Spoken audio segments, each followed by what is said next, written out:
You, the sales rep, talk down about the company. What you're doing is actually challenging their decision-making ability. Knock, knock from TikTok. All right, we got a vest here. Let's see what we're talking about. All the fiber lines, did you guys end up setting that up or not yet? Not yet. Are you guys? I haven't heard anything about fiber lines. There you go. Are you guys with Xfinity, AT&T? Well, no-oriented question. Did you guys set that up yet? No, not yet. Meaning giving them permission to say no early on in the conversation to a salesperson is lower your resistance as the person who said no. So psychological safety to say no. He does a nice question offering that. AT&T? Xfinity. Oh, you'll literally love I actually caught you. Now So we can ask the situation question. Who do you have now? Who do you have now? These guys or these guys? We've had about, 5 neighbors switch today from Xfinity. Nobody's been dissatisfied by any means with Xfinity or AT&T, because I'm sure you probably would have fired them a while ago if they were doing something terrible to you guys. That's so good. Too many sales reps don't understand this, that when you talk down about a company, especially one that they currently have, when you talk down about a company, I think the intention there is that you're trying to get them upset about it, right? So they can feel the pain in order to act away from it. But here's the problem. When you, the sales rep, talk down about the company, what you're doing is actually challenging their decision-making ability. Too many sales reps don't understand that when you say yeah, your Xfinity sucks. We've had everyone switching because they suck. What goes through a prospect's mind in most cases is, well, you're just a salesperson here to earn business, here to win, get me a sale. And how dare you say that I picked the wrong choice, right? That source of pride and defending my decision gets animalistically triggered. But you don't do that if you do what he did, which is really good. That's exactly what we want to hear, because now she can provide the problem and you can agree to it.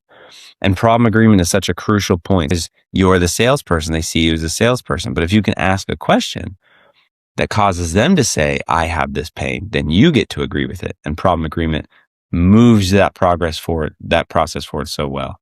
Right. So for most of the neighbors out here, I don't know if you guys know it's Sandra. Overpriced and it's slow. And now he can say, called us out because Xfinity was getting really expensive. I'm assuming you guys are paying about. He can say the exact problem using a specific neighbor. He can say the exact problem that she just admitted that she has. Yeah, it was overpriced, so they called us out. So then they switched because we're not.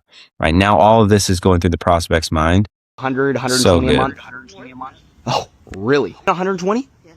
Smart. Now, I don't know if he was lowballing or not, but that's also super smart. In solar all the time, I would say their highest bill was lower than what I thought it would be. One, because some people had really low bills.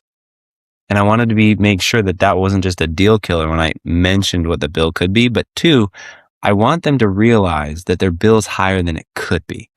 And so I asked the question, lower end of what the bill could be, so that it likely triggers in their response, especially if I've done a good job leading up to this point where we're having a conversation.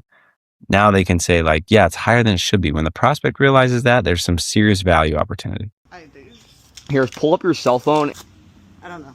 Just to download the TV and stuff. That's what you're focused on. Right. And that's the. Look at that. What's going through her head right now? This is so well done. What's going through her head right now is wow, this guy knows what he's talking about. He's an expert. He can help me. These thoughts are firing in her mind. She's I don't even know what I'm paying for.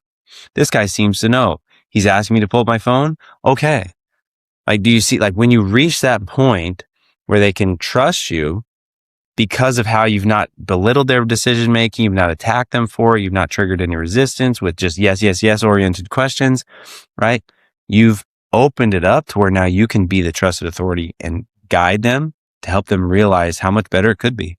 Opposed to us getting you on the schedule so that you can get better service and have faster speed with lower cost. No one would say no to that. So this is well done. Beautiful job. Problem agreement at its finest, because you didn't have to, you just brought it up. Because you created space for her to bring it up, and then you got to agree to the problem. Well done.